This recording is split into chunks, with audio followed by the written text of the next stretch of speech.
preguntas verbalizadas, ¿cierto? Que la puedan hacer. También va a haber un espacio para eso, esperemos.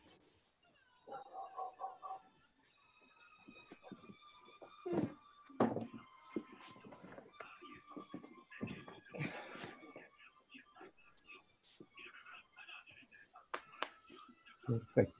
Estoy admitiendo a varias personas.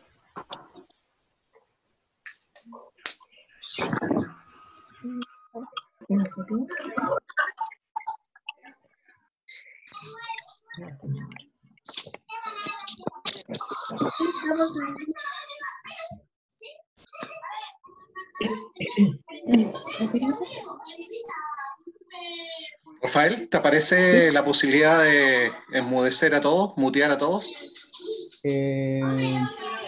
Sí, lo voy a buscar, ¿sí? Ahí está, ¿sí? Sí. La charla del colegio.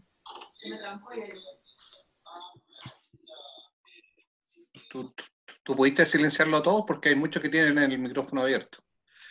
Hay una función que... Esto...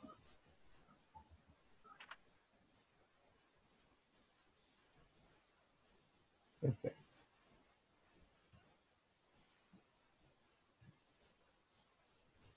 Ya. Bueno, vamos a empezar este inicio de talleres, de encuentros de reflexión. El encuentro siempre ha sido y esperemos que sea tan importante en los seres humanos, ¿cierto? Vernos los rostros, saber nuestra opinión, encontrarse con el mundo del otro. ¿Sí? Para iniciar el día de hoy, vamos a empezar con una pequeña oración. El Evangelio de hoy está tomado de Mateo. Jesús habla mucho con imágenes. La imagen del Evangelio de hoy tiene que ver con los apóstoles que salen a pescar, van al encuentro de su sustento diario, tienen la esperanza de llevar su alimento al hogar. Y vincula esta imagen de los pescadores con el cielo, con esta aspiración a ir a un lugar donde está lleno de aquellas cosas bellas, de encontrarse con Dios, seguramente con los seres queridos, de gozar con todas esas bondades. Pidamos al Señor con estas imágenes que nos plantea en el Evangelio de hoy la Iglesia, por aquellas cosas que nos ayudan y nos acercan a la trascendencia, a la imagen de Dios, a lo ético, a la esperanza del trabajo diario. Pidamos especialmente por las personas que están sufriendo en este minuto y por todos los empeños que cada una de las personas, cada uno de nosotros en su labor diaria da para estar bien en familia con cada uno de nosotros. Que el Señor nos acompañe en este inicio de estos encuentros con los padres, funcionarios también, estamos invitados también, toda la comunidad del Saint George, y que sea un espacio fructífero de reflexión, diálogo y de remirar esta realidad. Que el Señor nos acompañe en nombre del Padre, del Hijo y del Espíritu Santo. Amén.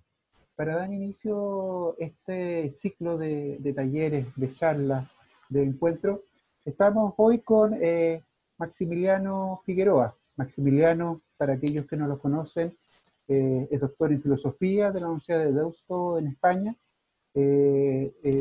director del Magíster de Filosofía Política y Ética, investigador del Centro de Estudios Americanos, profesor asociado de la Universidad Adolfo Ibáñez, de educación exclusiva, está trabajando allá, autor de diversos libros, publicaciones. Él nos puede seguramente decir un poco en qué está en este minuto. La pregunta que nos convoca hoy es cómo vivir en tiempos de incertidumbre, tiempos especiales que estamos viviendo como familia, como colegio, como sociedad. Sin más preámbulos, dejo con usted a Maximiliano Figueroa para que nos ayude a esta reflexión comunitaria. Gracias, Maximiliano, por estar con nosotros. Buenas tardes. Siento esta torpeza tecnológica de mi parte. Bien, les doy las gracias por ocupar su tiempo, por destinar su tiempo a esta sesión. Cruzo los dedos porque sea una experiencia que sea útil, que tenga algún valor. Te llamo, Tata, como en unos que tenga algún sentido. Les pido por favor que cierren sus micrófonos, los que lo tienen abierto, y hacia el final lo podemos abrir y conversar porque algunos lo tienen abierto y se escucha. Y podríamos enterarnos de algo que nadie quisiera conocer, digamos. Ya, comencemos.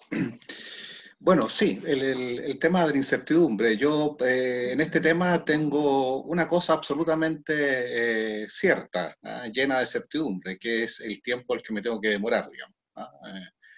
Tengo que hacer esta reflexión sobre la incertidumbre, en la certidumbre que no tengo que excederme la media hora, es la petición de Rafael, así que voy a poner en juego algunas aproximaciones a este tema. Y voy a dividir esto básicamente en dos momentos, describir algunos rasgos de estos tiempos, que la verdad es que se ha vuelto un topos común, un tópico común, calificar que, entre otras características, estos tienen mucho de tiempos de incertidumbre. Voy a decir algo al respecto, cómo lo podemos entender en este lapso de tiempo que tenemos para poder hacer una reflexión que no dé cuenta de todo, pero que logre dar cuenta de algunos aspectos que nos resulten relevantes. Esa sería la expectativa. Y en segundo lugar, identificar algunos poderes, algunas capacidades que los seres humanos tenemos para enfrentar tiempos que, según lo que primero voy a decir, tienen rasgos de incertidumbre. Todo esto, en el lapso de tiempo, voy a tratar de ajustarme a eso. Mi formación es filosófica, voy a tratar de no aburrirlos con muchas referencias, algunas voy a hacer porque a veces interesa que en las afirmaciones que uno tenga sepan que tiene un trasfondo y porque a algunos de ustedes les podría interesar ahondar en estas temáticas de mejor manera y porque eso además puede gatillar una conversación posterior. Por lo tanto, en primer lugar voy a tratar de limitar con qué vamos a entender por estos tiempos de incertidumbre, en qué aspectos nos vamos a referir a ello. Y en segundo lugar, identificar, como les decía, algunos posibles poderes, por decirlo de alguna manera, que tenemos para enfrentar estos tiempos. Lo cierto es que no habría que irse muy lejos para identificar que nuestros tiempos tienen mucho de incerteza. Basta con mirar el presente, basta con mirar la situación que nos tiene confinados en la pandemia, basta con mirar o darnos cuenta de la incertidumbre que viene o que se anuncia post pandemia, en múltiples aspectos. El aspecto educacional implica incertidumbre, el aspecto de retorno, entre comillas, a una nueva normalidad lo implica. ¿Para qué decir la incertidumbre que cobija lo que viene en el sentido económico post pandemia, ¿no? Así que no me voy a detener exclusivamente en eso, podemos conversar en la última parte de eso si les parece. Yo quisiera simplemente decir que los nuestros son tiempos que hace largo tiempo ya que vienen acarreando incertidumbre. Y quisiera decir por qué, y en segundo lugar decir que poner bajo sospecha o por lo menos atenuar la idea que comúnmente se establece respecto a que la incertidumbre es per se algo negativo, que es per se algo malo. Quizás la incertidumbre pueda considerarse desde otra perspectiva como algo positivo que nos está ocurriendo, y eso quisiera señalar, y señalar eso no evita, no impide, no excluye identificar todo lo inquietante de la incertidumbre. Pero quisiera decir eso porque en resumidas cuentas tengo la impresión de que pocas veces se señala esos aspectos que hacen que la incertidumbre quizás tenga aspectos que debiéramos identificar como no negativos, sino que como positivos o al menos como comprensibles, y atenuar con eso a su carga de negatividad que es lo que usualmente se da. Lo cierto es que referirse a los tiempos modernos como tiempos de incertidumbre se ha vuelto algo común desde algún tiempo ya. Uno podría decir que los tiempos que vivimos son tiempos que a pesar que a nosotros nos parecen los tiempos únicos, son tiempos que tienen una trayectoria que explica que hoy en día identifiquemos ciertas residencias donde está radicada la incertidumbre, o también ciertas fuentes que producen incertidumbre. Y yo diría que ese proceso que ha producido eso es lo que en sociología y en filosofía se llama el proceso propio de la modernidad. La modernidad es un proceso histórico que tiene ya algunos siglos y que progresivamente, desde el siglo XVII hasta el día de hoy, ha significado un proceso en el que progresivamente la incertidumbre fue aumentando. Y fue aumentando básicamente porque se desarrolló por un impulso crítico, incluso demoledor, cuestionador, de una serie de fuentes que otorgaban certeza, de una serie de fuentes que otorgaban seguridad, que nos permitían saber a qué atenernos. En el siglo XIX, Marx, por ejemplo, sintetiza todo lo que está ocurriendo en el mundo europeo a partir de múltiples fuentes de crisis, diciendo que todos los sólidos se desvanecen en el aire, una frase muy citada. Y desde esa frase hasta el diagnóstico del sociólogo polaco Zygmunt Bauman de que la nuestra es una modernidad líquida, la verdad es que parece haber una coherencia en ese proceso, en esas dos calificaciones parece atraparse mucho de lo que estamos viviendo.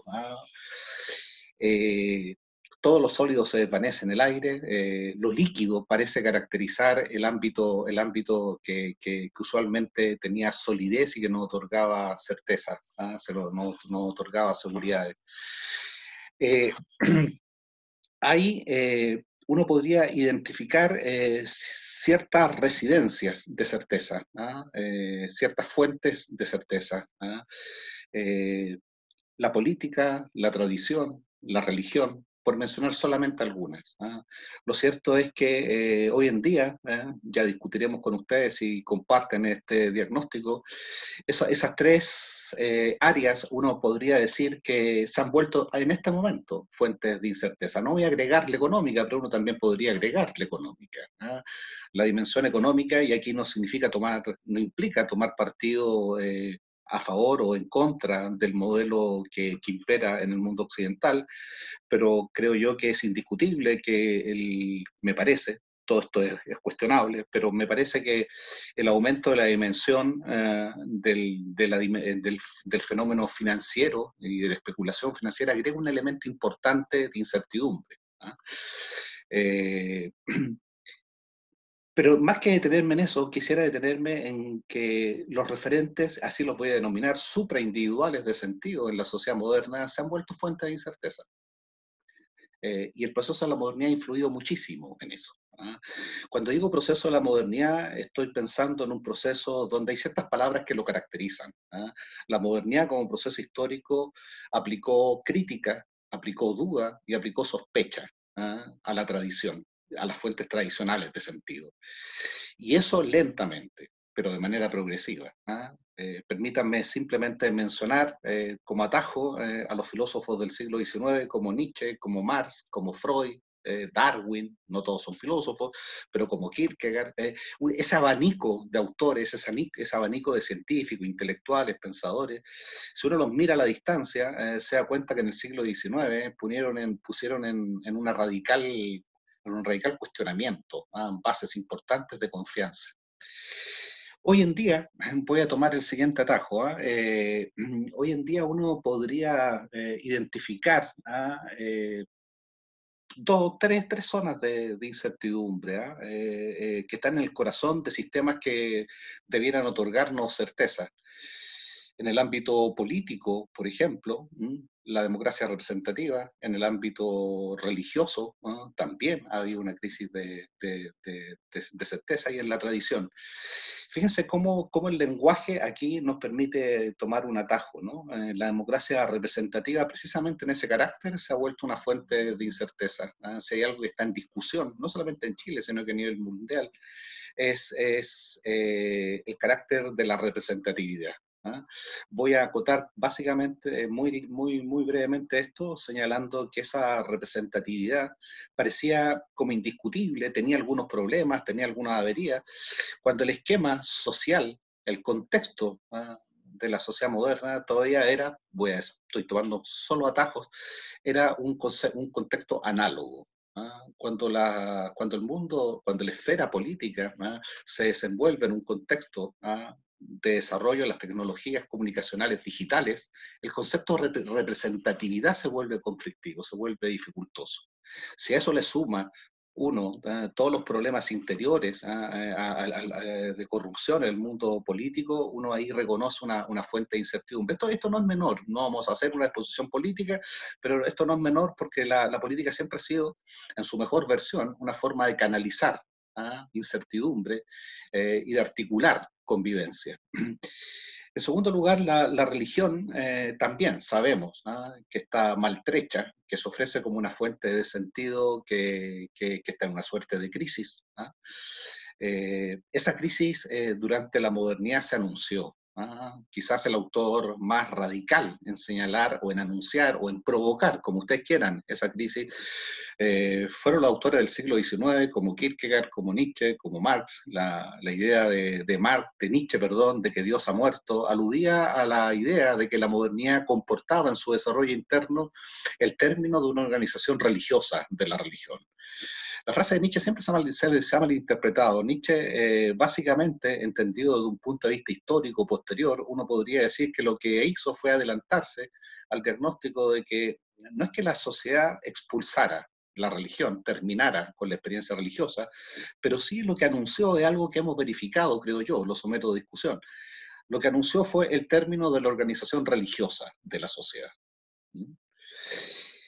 Y si ustedes me permiten, él hizo algo más ácido. Nietzsche es un pensador ácido, es un pensador inquietante, es un pensador perturbador. Pero fíjense que si la democracia representativa tiene precisamente en la palabra representatividad un problema en el paso del mundo análogo al mundo digital, el ámbito religioso tiene un problema, esto también lo voy a situar a nivel de lenguaje, en expresiones aplicables al mundo sacerdotal como la expresión pastor. El sacerdote como un pastor. Nietzsche fue uno de los primeros en visualizar que esa nomenclatura podría abrir una serie de problemas al desarrollo histórico, institucional de la religión. Ustedes podrán visualizar por qué, ¿no es cierto? Hay ciertos peligros en esa expresión. Cuando tú hablas de pastor, estás reclamando de alguna manera un rebaño.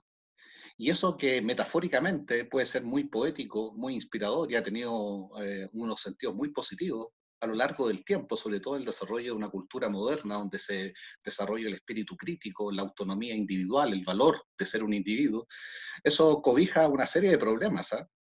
Y dejo simplemente planteada la pregunta si que la iglesia siga considerándose un grupo de pastores sigue siendo una buena metáfora en el contexto del desarrollo del mundo moderno que promueve la individualidad.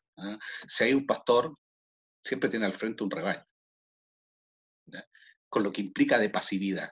Categorías como esa, lo que quiero indicar simplemente, no quiero pelear con ningún padre del San George, lo que quiero señalar simplemente es cómo esas categorías lingüísticas entran en conflicto, pueden entrar en conflicto con un proceso de modernidad que está promoviendo otros valores, espíritu crítico, individualidad, pensar por sí mismo. Y la tradición también ha comportado la tradición, que es la transmisión entre otras cosas, de costumbres que permiten orientar la construcción de la existencia, también ha entrado en crisis. Aquí los ejemplos son muy grandes, quizás el más potente y el más intenso es lo que está ocurriendo en la representación de lo masculino y lo femenino, en la interpretación del género. Es quizás donde la tradición se ha mostrado en una situación más abiertamente expuesta a la crisis. El concepto de familia. Básicamente la tradición, para sintetizar y pasar a otra cosa, pero en la tradición tendían a confundirse, y esta es una de las cosas que mostró la modernidad, se tendían a confundir lo cultural con lo natural. a lo largo de un proceso crítico con el desarrollo de la antropología cultural, de la sociología, de la psicología, hemos ido aumentando nuestra sensibilidad para identificar que muchas veces lo que considerábamos natural era simplemente cultural y por lo tanto revisable. Todo eso eso es un ámbito en el que no me voy a extender, pero uno podría decir que ahí se ubican fuentes de incertidumbre por producto de que el mundo ha ido, el desarrollo de la modernidad ha exigido ahí o ha enfrentado esos referentes a una crítica bastante radical, mostrando cosas como la que he mencionado. Quisiera mencionar sobre esto una segunda cosa para terminar esta primera parte. Estoy tratando de insinuar cosas que después puedan permitir una conversación más extensa. ¿Es una situación de incertidumbre siempre algo negativo? La incertidumbre siempre implica ansiedad, implica inseguridad. La incertidumbre siempre significa que la posibilidad de previsión del futuro se vuelve difícil, se vuelve dificultosa.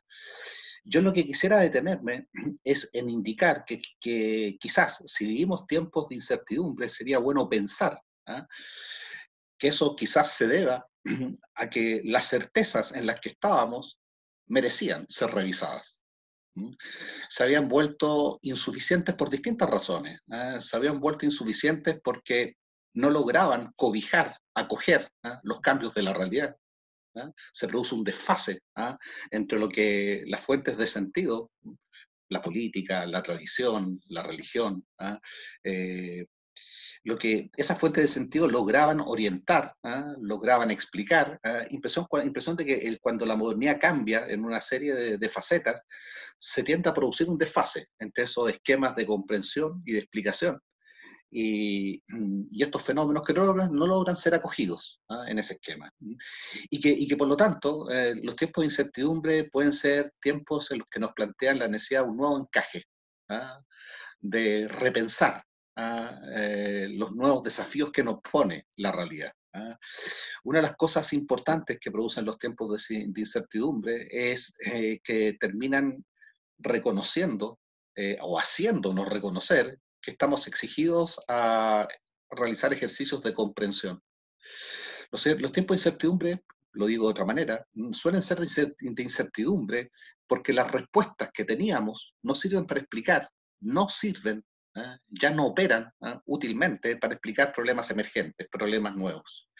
Y el desafío de comprensión significa precisamente eso, que hay ciertas cosas que quizás ya no las podemos subsumir en los esquemas de comprensión antiguos y por lo tanto estamos obligados a repensar, a pensar de otra manera. Otro aspecto, los tiempos de incertidumbre pueden ser tiempos necesarios, tiempos en los que uno lo que vive es, por fin, una etapa de desilusión. Les pido que consideren literalmente ese concepto. Quizás en política, en religión, en distintos aspectos, en la tradición, habían ciertos aspectos de los que ya era bueno desilusionarse. Quizás los tiempos de incertidumbre son tiempos de desilusión, con la ambigüedad que significa esa palabra. Esa palabra es ambigua, tiene una ambivalencia. Desilusión significa desencantamiento, pero desilusión también significa que se nos caen las anteojeras. Desilusión significa que quedamos en un estado más puro, más limpio, en un estado en el que desaparecen los engaños, en el que vemos con más claridad. Los tiempos de incertidumbre como tiempos de desilusión y por lo tanto como tiempo en que podemos mirar la realidad cara a cara. Podemos ver los fenómenos y identificar que en ellos hay una exigencia de pensamiento y de comprensión.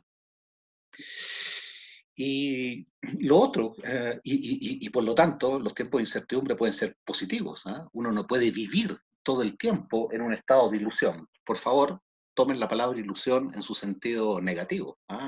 ¿Qué es lo que hace el ilusionista con nosotros? El ilusionista con nosotros nos hace creer que es cierto lo que no lo es.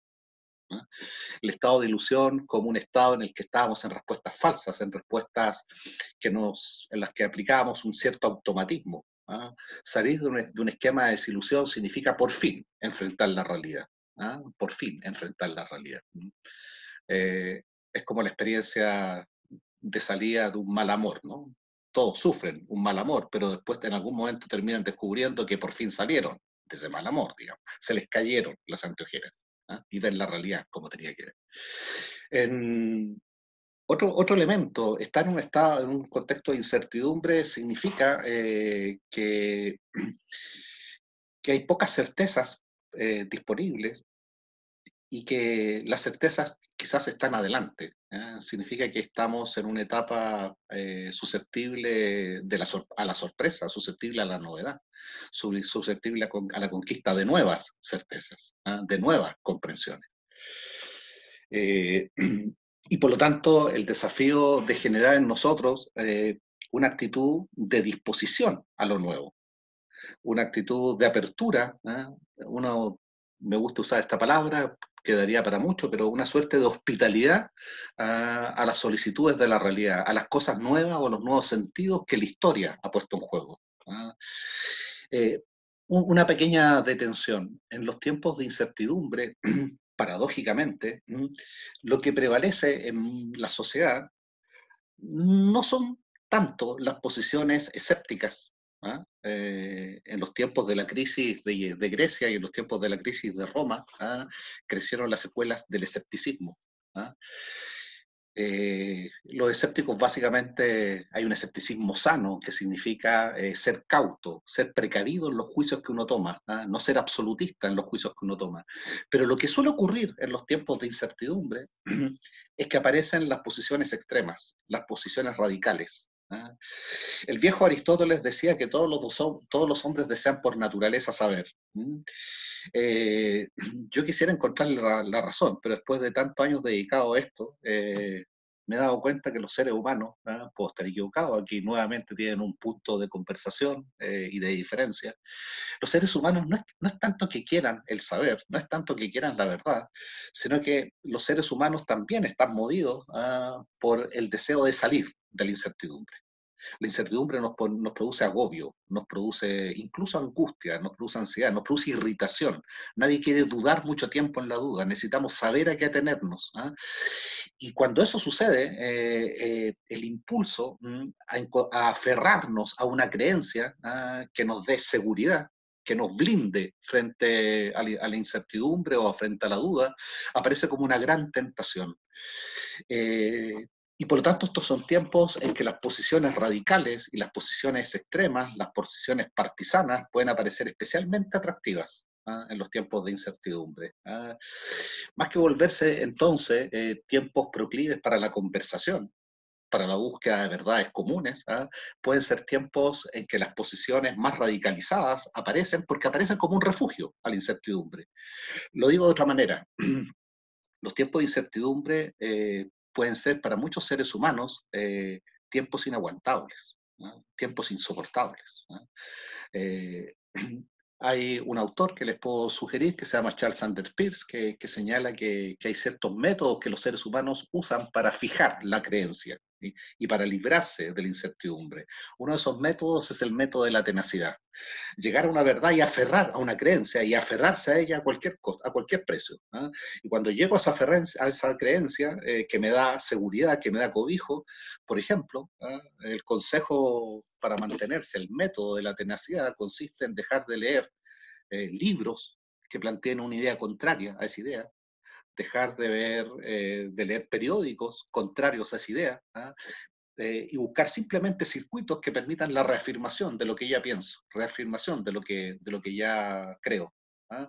Impresión de que algo de eso estamos viviendo. Los tiempos de incertidumbre tienen que ver con eso. Y lo otro es que también la pertenencia a grupos, la pertenencia, las partisanas, las pertenencias a iglesias de cualquier tipo, también son un buen refugio en los tiempos de incertidumbre, pero son refugios, fíjense, para aquellos que no soportan la duda, que no soportan la incertidumbre, en tanto ella les exigiría pensar por sí mismos y buscar comprender por sí mismos la realidad.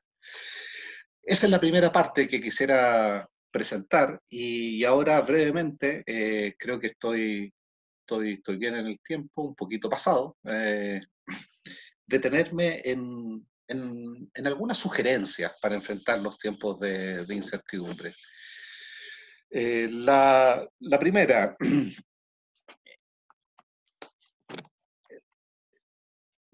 es la aceptación de la incertidumbre. La aceptación de que la vida humana siempre tiene zonas de incertidumbre.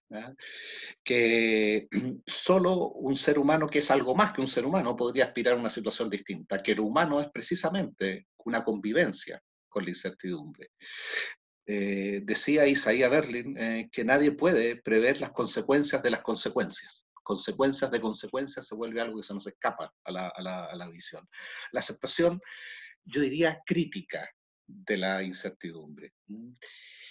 ¿Qué significa una aceptación crítica de la incertidumbre? Aquí nos pueden ayudar una escuela antigua que precisamente se desarrolló en tiempos de incertidumbre en el mundo griego y en el mundo romano, que es el estoicismo. Fíjense que ellos proponían, y esto a partir de una aceptación crítica de la incertidumbre, identificar lo que depende de nosotros de lo que no depende de nosotros.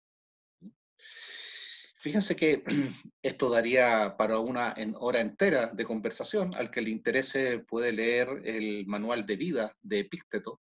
Es un texto extraordinario, maravilloso. Y fíjense qué interesante, porque esta máxima, este principio, que es el principio básico del estoicismo, distinguir entre lo que depende de nosotros y lo que no depende de nosotros, es una idea fácil de formular, breve en su formulación. Sin embargo, la aplicación implica todo un ejercicio de aprendizaje, todo un ejercicio de atención, todo un ejercicio de discernimiento. Uno podría decir que hay mucha sabiduría escondida, esperando ser explorada en esa distinción. En tiempos de incertidumbre, hay gente que puede tener experiencias de infelicidad necesaria, producto de hacer una confusión entre lo que depende y lo que no depende de ellos. En tiempos de incertidumbre, esta distinción yo creo que puede ser muy liberadora. En tiempos de incertidumbre hay que aceptar que hay cosas que escapan a nuestra mano. Y hay cosas que dependen de nosotros. Aceptación para las primeras, pero ojo, atención, responsabilidad respecto a las segundas. Lo que depende de mí es algo que reclama que me haga cargo, que reclama de mí una respuesta.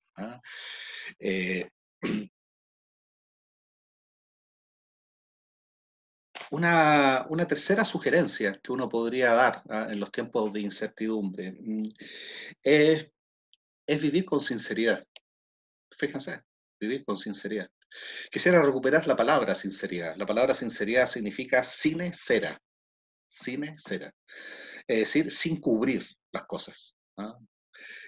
Mirarlas al desnudo. Mirar con ojos limpios. Precisamente porque los tiempos de incertidumbre son tiempos donde están ocurriendo cosas nuevas, que nos reclaman revisar nuestros esquemas de aproximación comprensiva. Tercer lugar, yo diría que en los tiempos de incertidumbre también es absolutamente fundamental la conexión con nosotros mismos. La conexión con nosotros mismos es quizá una de las obsesiones de la historia de la filosofía desde sus orígenes. Tiene raíces socráticas vinculadas al conócete a ti mismo, digamos. La conexión con nosotros mismos significa una vida reflexiva en la que nosotros, en la experiencia de un contexto de incertidumbre, estamos siempre evaluando, realizando una conversación con nosotros mismos para fundar ahí decisiones. Fíjense que por más que vivamos en tiempos de incertidumbre, hay algo de lo que no nos vamos a salvar nunca. Hay algo de lo que no nos vamos a librar nunca, que es la necesidad de tomar decisiones. Y las decisiones significa la vivencia, en algunas decisiones especiales, significa caer en la cuenta de que del peso de nuestra individualidad. De que lo que hacemos marca una diferencia en el mundo o marca una diferencia en nuestra vida. Lo propio de las elecciones y las decisiones es que el ser humano sale de la zona que hace posible afirmar la indiferencia. Cuando tengo que tomar una decisión, cuando tengo que tomar una decisión, me cambio o no me cambio de trabajo, le grito o no le grito a mi jefe, me caso o no me caso, me separo o no me separo, lo que ustedes quieran, hay ciertas decisiones en las que uno logra vivir con especial intensidad el peso de la individualidad. Eso significa que nadie me puede reemplazar, nadie puede tomar esta decisión por mí, esta decisión es intransferible. Ningún marco de incertidumbre, ningún tiempo de incertidumbre nos va a librar de tomar decisiones. Y lo que uno puede esperar es que esas decisiones sean las decisiones en las que mi yo más auténtico aflore. Y ese yo más auténtico es un yo que solo logro identificar a partir de una conexión conmigo mismo. Y aquí uno podría decir, este es un consejo de la filosofía, no mío, que la conexión con uno mismo debiera ser la forma humana de vivir. Y que si hay un objetivo de la crianza y un objetivo de la educación, debiera ser que desde la más temprana edad los niños precisamente practiquen la conexión consigo mismo. La conexión conmigo mismo, esta es una cosa que da para mucho, pero la conexión conmigo mismo, con uno mismo, le permite a uno identificar con qué cosas podría vivir mejor, con qué cosas podría vivir en paz consigo mismo, cuáles son las decisiones o acciones que le permiten reflejar lo que uno es, lograr una cierta coherencia con uno mismo. Y yo creo que eso es fundamental. Y eso no se improvisa, eso es una práctica que se da a través del tiempo. Conéctate contigo mismo. Estoy en el límite del tiempo, permítanme un par de días más por lo menos.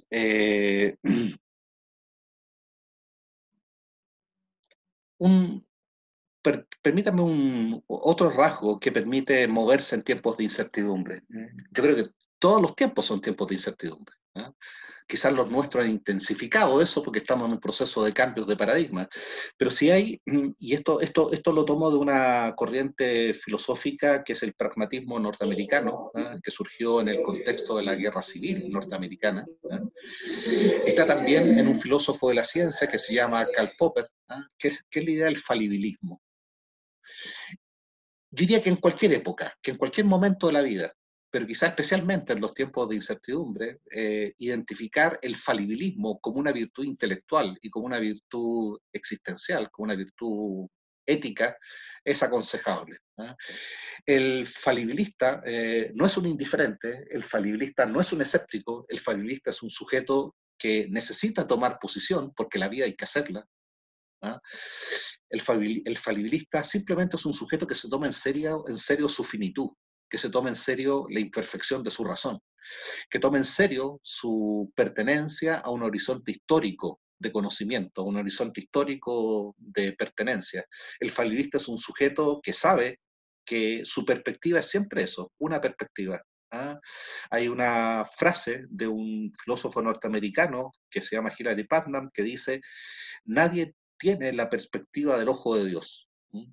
Ser un ser humano significa, creo yo, reconocer que la condición humana es una condición falible. Eso significa, entre otras cosas, cuidar los énfasis que ponemos en nuestras posiciones, en nuestras afirmaciones, en nuestros juicios.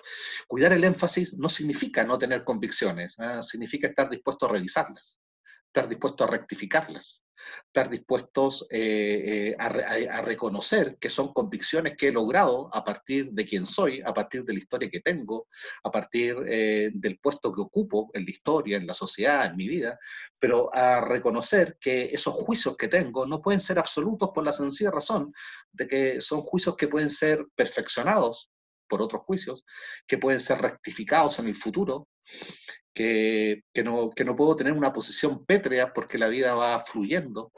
Ser falibilista significa identificar que puedo tener puntos ciegos. Cuando uno, y esto uno lo descubre, no hay que ponerse en posiciones intelectuales o políticas o sociales muy complejas, digamos. Yo diría que todos hemos descubierto en las conversaciones con nuestros hijos, en las conversaciones con nuestra pareja, que precisamente porque conversamos, nos cae la teja. Precisamente porque conversamos y lo hacemos con sinceridad, nos cae la teja. Nos cae la teja significa, perdonen lo pedestre de la expresión, pero significa que nos damos cuenta.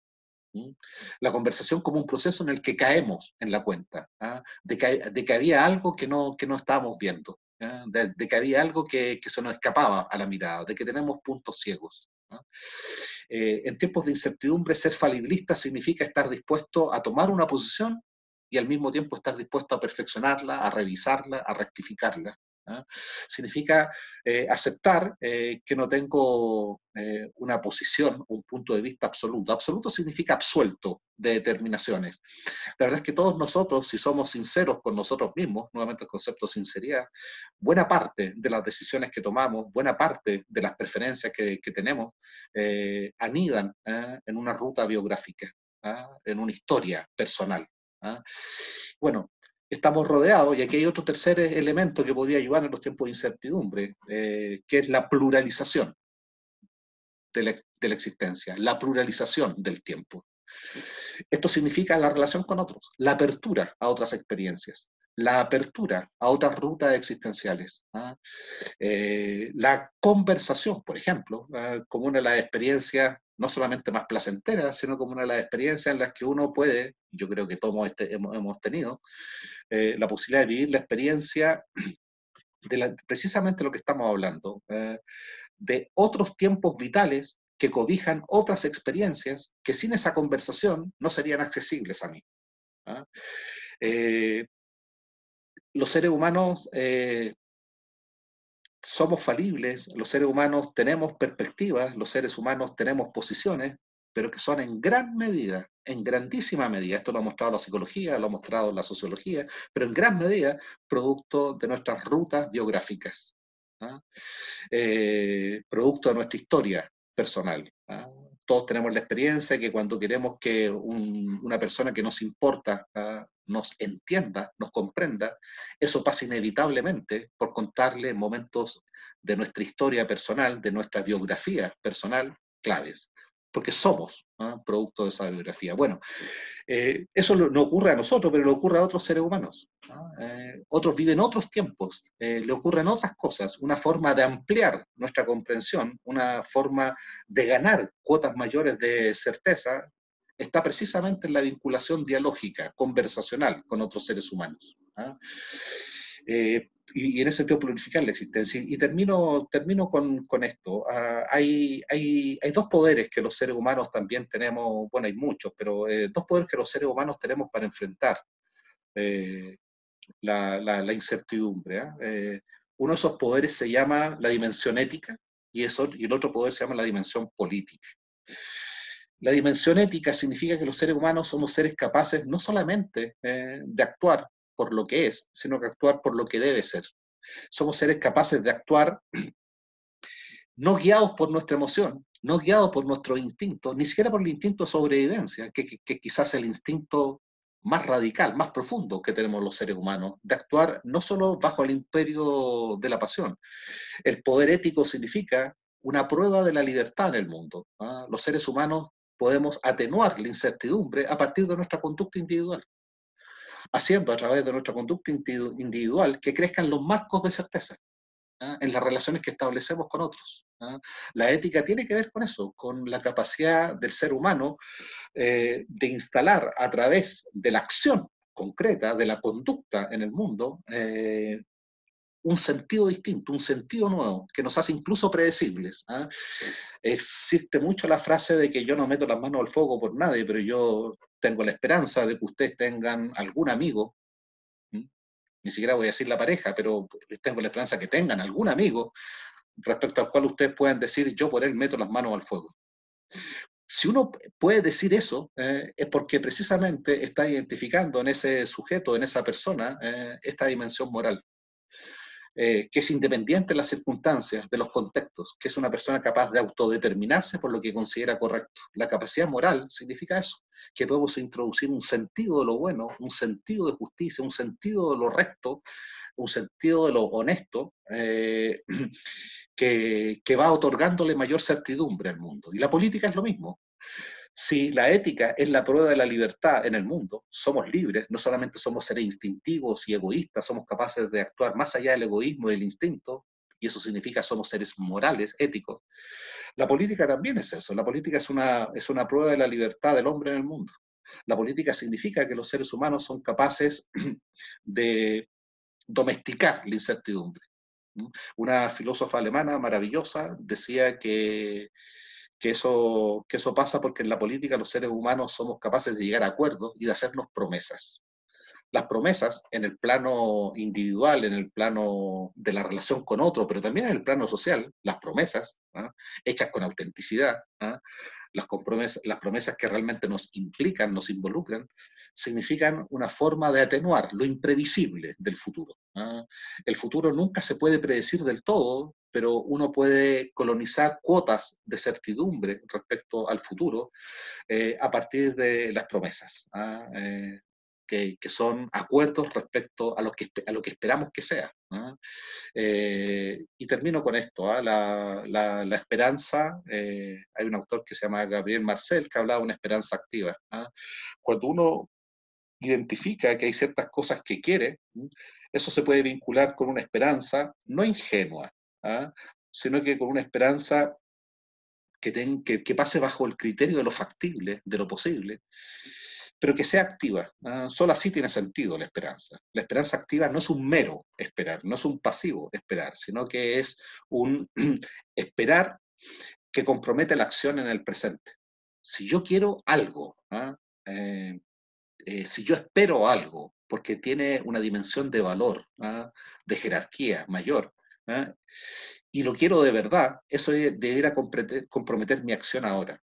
Actúo de esta manera no guiado por lo que es, sino que actúo de tal manera, esperando que esa acción encamine, conduzca hacia lo que uno quiere ser. Y por último, simplemente para enfrentar los tiempos de incertidumbre, y ahora he dicho 3 veces por último, ahora de verdad, en tiempos de incertidumbre uno podría tener una disciplina interior para enfrentarlo, ¿ah? Una disciplina que quizás podría contagiar la vida personal y la vida social incluso, digamos. ¿Ah? Es una suerte de ejercicio espiritual. ¿Ah? Por favor, no se enojen los padres del San George, pero la palabra espíritu no pertenece solo al mundo religioso. La palabra espíritu significa la identificación de capacidades humanas, ¿ah?, de imaginación. La voluntad, la libertad, son dimensiones espirituales. El arte es un producto del espíritu, la literatura es un producto del espíritu. Obviamente la religión conecta y desarrolla todo eso, pero hay un autor, y todo esto es para explicar por qué voy a citar a este autor, digamos, que creía en la vida del espíritu a pesar de ser un rebelde religioso como Nietzsche, pero postulaba un ejercicio espiritual que en tiempos de incertidumbre puede ser muy bueno, ¿no? Que tiene que ver con que le sale al paso a esas emociones negativas que en los contextos de incertidumbre nos pueden invadir, ¿eh? La ansiedad, el temor, el miedo paralizante. Y él postulaba en un libro, para el que lo quiera revisar, que se llama El viajero y su sombra, postulaba lo que él denominó, en un texto de una página, yo voy a citar simplemente 3 líneas, 2 líneas, él citaba de los textos más hermosos que yo le he leído a Nietzsche, él citaba lo que él denominaba la gran trinidad de la alegría. Quizás esta práctica podría servir para estos tiempos. Termino con esto. Sí. No, es que justo, no sé si fui yo, pero justo cuando estaba citando, se te interrumpió la comunicación. ¿Se puede repetir la cita? Ah, sí. La cita viene ahora, no la había dicho. El texto se llama la gran trinidad de la alegría. Está en un libro de Nietzsche que se llama El viajero y su sombra, y el texto es de una página, pero yo voy a citar solamente una parte. Tener, dice él, pensamientos que eleven, no que rebajen. Pensamientos que tranquilicen, no que perturben. Pensamientos que iluminen, no que oscurezcan. Y, en cuarto lugar, pensamientos que sean una mezcla de todo eso. Y eso él lo denomina la gran trinidad de la alegría.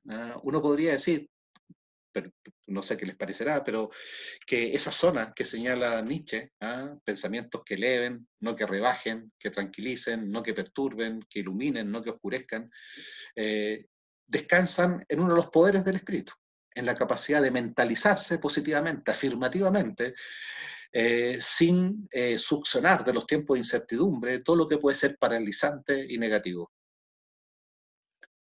Punto. Me pasé en el tiempo, Rafael, por favor, discúlpame. Quedamos abiertos a la conversación, gracias. Perfecto. Hay tres preguntas, comentarios. Una tiene que ver con el contexto en que estamos, donde las instituciones pasan también por un grado de incertidumbre, un grado de complejidad, ¿cierto? Y muchas veces nos acogemos a esas instituciones para recoger ciertas decisiones. Entonces, la pregunta es, bueno, ¿a dónde, si las instituciones están tambaleando, dónde saldrá la respuesta a nuestra incertidumbre? Plantea Paulino. Por otro lado, también todo aquello que pasa con el vértigo y el miedo que causa la incertidumbre. ¿Cómo lo volvemos aceptable? ¿Cómo nos acostumbramos? ¿Cómo nos, de alguna manera, vivimos con este permanente cambio? Y una tercera pregunta, te las voy a leer para que puedas organizar tu respuesta. Si somos seres sociales y la conexión nos obliga a mirar al otro, a constituirnos desde esta relación, y lo plantea como un elemento muy positivo, muy bonito. ¿Te parece si quieres comentar con algo que te he dicho? Sí. Bueno, lo primero es que se habla muy mal de las instituciones y yo diría, a propósito de la ética y la política, que de ellas surge precisamente el poder humano de instituir, de crear instituciones. Yo defendería esa capacidad y defendería las instituciones.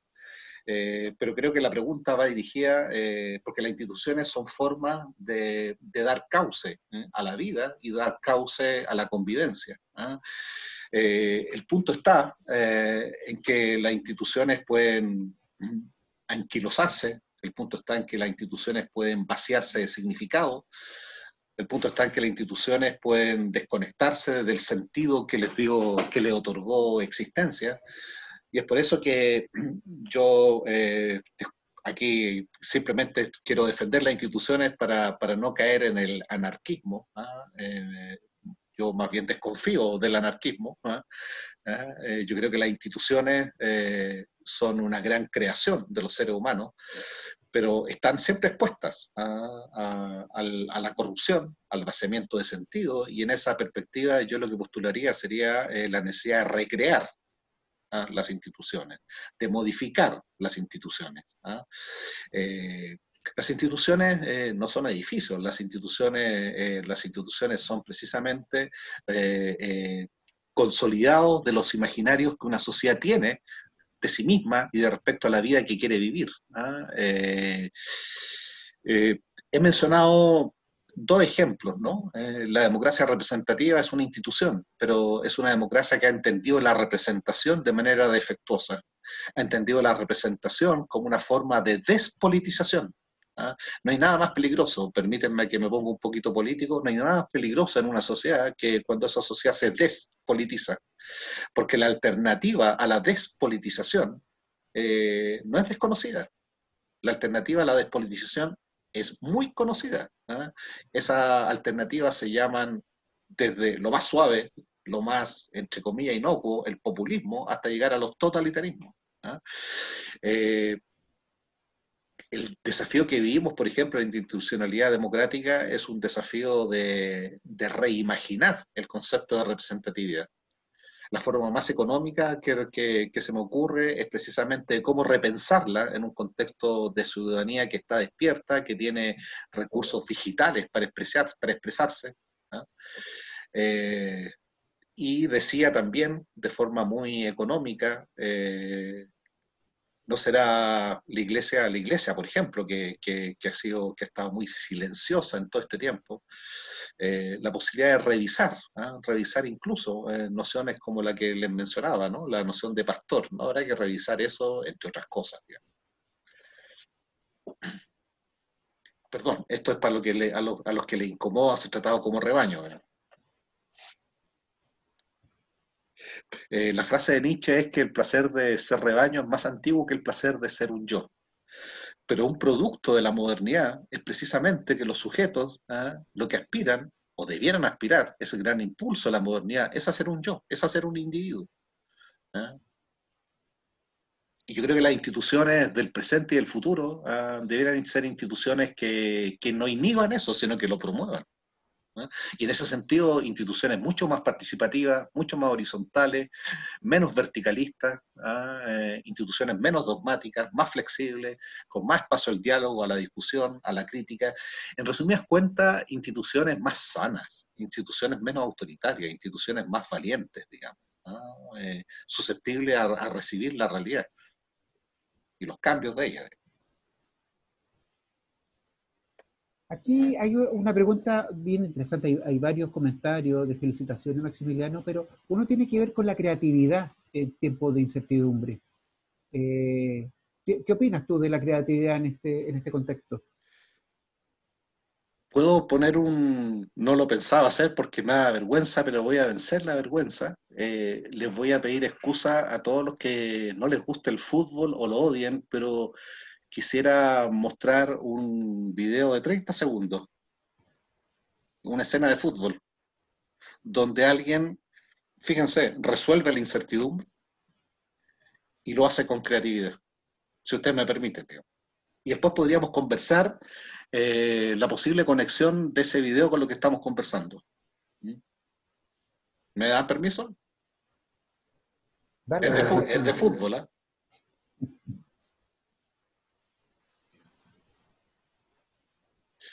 Me tienes que habilitar, ahora tú me tienes que habilitar el compartir pantalla. Perfecto.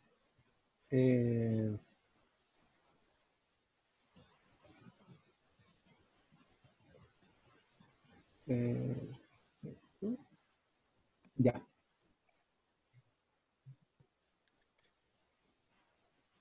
Por mientras que Maximiliano pone el video, hubo muchos interesados en participar en la charla de hoy. Va a estar grabada, mañana lo vamos a publicar en la página web, pero estamos viendo, bueno, va a depender de las negociaciones con Maximiliano de poder repetirse. Me parece que hubo muchas personas interesadas en ingresar. En la medida de las posibilidades de Maximiliano, podríamos reagendar una segunda versión de este encuentro. Así que lo estamos evaluando y lo vamos a comunicar. No lo puedo, no sé por qué no lo puedo mostrar. Ay.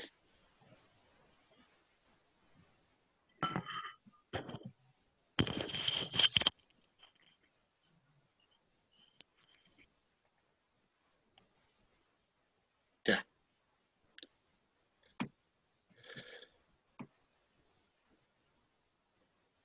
¿Están listos? Sí. Tirar un penal es enfrentarse a una situación angustiosa e incertidumbre. La cantidad de posibilidades de los que hayan jugado fútbol sabrán, ¿no es cierto?, que ese arco que se vuelve inmenso para el arquero, para el que golpea el penal se le vuelve pequeñísimo. Quiero que vean la manera extraordinaria en la que este tipo que voy a mostrar ahora resuelve esa incertidumbre y quisiera proponerles una respuesta a cómo logra responder o solucionar esta incertidumbre. Ahí va.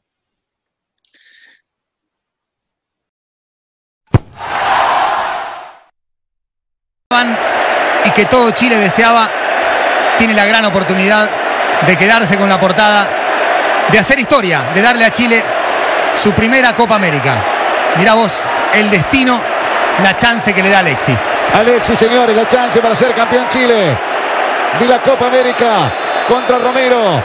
Va Alexis, gol de Chile, campeón, Chile campeón, Chile campeón. ¡Qué definición de Alexis Sánchez, señores! Chile es el campeón de la Copa América. Chile es el campeón en una batalla dramática. Se ha consagrado campeón el conjunto chileno. Chile es el campeón, señoras y señores. Una definición de novela. Se festeja en Chile, señores. Chile es el campeón. Chile es el campeón de la Copa América, merecido campeón. En una dramática definición por penales. Ya, démosle un comentario a esto para que no quede como algo muy...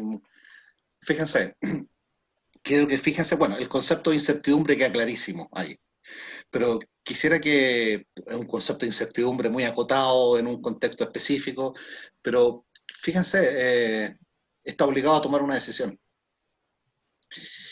Y lo que me interesa resaltar es una interpretación esto. Por favor, el que quiera encender el micrófono y comentarlo. Pero a mí lo que me llega incluso a emocionar de eso, y esto tiene que ver, y aquí hablo incluso como papá, es que lo poco que se demora en tomar la decisión, lo rápido que lo ejecuta, el cómo lo hace a propósito de la creatividad, es un penal que se requiere mucho coraje para patearlo de esa manera, solamente tocó suavemente el balón. Y lo que quisiera decir es que yo tengo una explicación de por qué ese penal fue como fue. No sé si alguien quiere compartir una explicación. ¿Qué pasó con Alexis Sánchez chuteando ese penal? De las cosas que hemos conversado. ¿Qué es lo que operó ahí? ¿Cómo solucionó la incertidumbre? Maximiliano, disculpa, yo me perdí o yo no vi nada y justamente tú querías hacernos experimentar la incertidumbre. Sí. Bueno, te lo mostramos después, pero yo quisiera simplemente decir en mi teoría, en mi tesis, que es que ahí lo que tenemos es un sujeto completamente conectado consigo mismo. Eso es lo que me emociona de ese video. En tiempos de incertidumbre hay un montón de cosas que no dependen de nosotros, pero aquí hay una que sí depende, de la conexión con uno. Que la decisión que yo tome sea una decisión en la que me puedo equivocar. Pero fíjate que equivocarme puede ser menos relevante que tomarla a partir de lo que tengo a la mano como más cierto. Y lo que tengo a la mano como más cierto es quién soy, es lo que quiero ser. Es las habilidades o las capacidades que reconozco en mí. Lo que valoro de esa escena, que la vi 5 minutos antes de conectarme con usted, no tenía decidido mostrársela, es precisamente que ahí hay un sujeto absolutamente conectado consigo mismo y toma una decisión a partir de eso, y que está expuesto al error. Y quizás ese es otro elemento que uno podría, y eso a propósito de la innovación, yo diría que debiéramos quizás revisar el concepto de innovación. Tengo una hija estudiando diseño y hemos conversado muchísimo de esto. No sé si han dado cuenta, pero que se tiende a escoger la mejor película del cine, el mejor pintor de la historia. A mi modo de ver, especialmente en el arte, eso no tiene ningún sentido. La gracia del arte, la gran lección del arte, es precisamente la pluralidad, la diversidad. La gracia del arte es que cada artista encuentre su tecla propia, su melodía propia, su pintura propia, su gesto propio. Y eso solo se logra a partir de una radical conexión con uno mismo.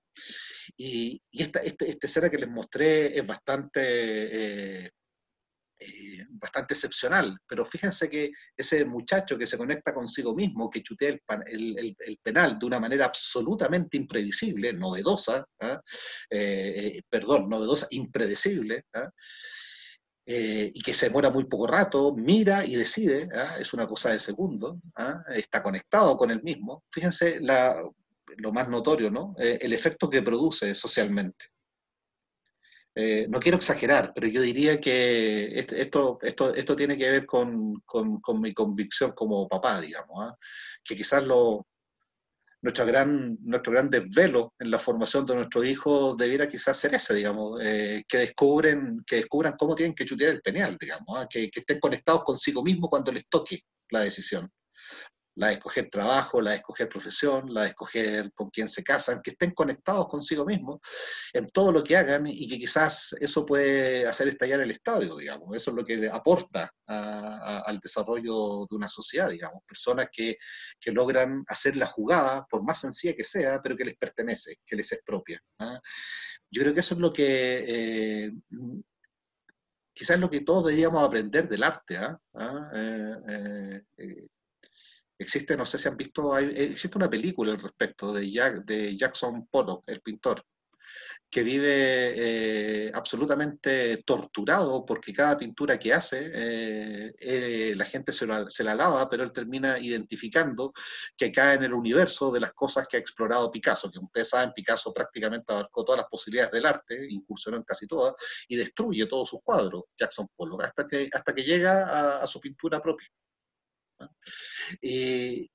Cada artista que llega a la pintura propia, cada músico que compone su propia canción, deja el juego de la comparación, porque está en otra zona, en otra dimensión, que es la conexión con uno mismo.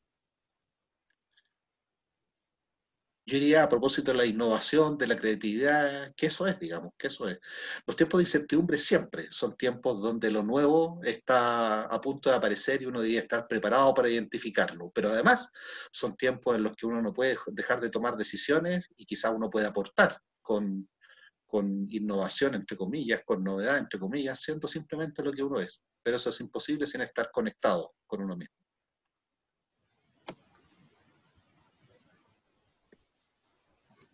Bueno, estamos en la hora. Muchas gracias, Maximiliano, por abrirnos las preguntas. Quizás no a las certezas, pero sí a esta mirada ética de lo que está sucediendo, de abrirnos a la hospitalidad y del encuentro cara a cara. Muchas gracias. Aparentemente quedaron muchas personas fuera. Maximiliano, fue un éxito, no hubo mayor capacidad para poder recibir a participantes. Vamos a intentar, vamos a ver si convencemos a Maximiliano de que podamos repetir este espacio de diálogo, ¿no? Y les vamos a comunicar cómo podemos avanzar en eso. ¿Algo que quieras decir, Maximiliano, para cerrar? Y muchas gracias. No, yo no sé en qué comuna están ustedes. Yo estoy en una comuna que tiene confinamiento desde hace mucho tiempo, porque estoy en Plaza Italia, al lado de la Escuela de Derecho, así que tengo sensación de confinamiento hace rato. Creo en la Trinidad de la Alegría de Nietzsche, les sugiero practicarla. Pensamientos que eleven y no que rebajen, etcétera, etcétera. Un gusto, gracias por toda la paciencia. Perfecto. Bueno, muchas gracias por su tiempo. Además de darle muchas gracias por su asistencia, Maximiliano, por ayudarnos a remover nuestros pensamientos y las cosas que nos están sucediendo, invitarlos a que vean el ciclo de charlas que estamos iniciando con este momento. Algunos nos piden algunos tips, ¿cierto?, de este camino interno que podríamos hacer. Bueno, hay distintas perspectivas y profesionales que nos van a ayudar en esto durante este mes de agosto. Muchas gracias a todos por su asistencia y le estamos informando también cómo seguimos adelante y si podemos hacer una segunda versión de este encuentro con Maximiliano. Que estén muy bien. Muchas gracias. Hasta luego. Chao.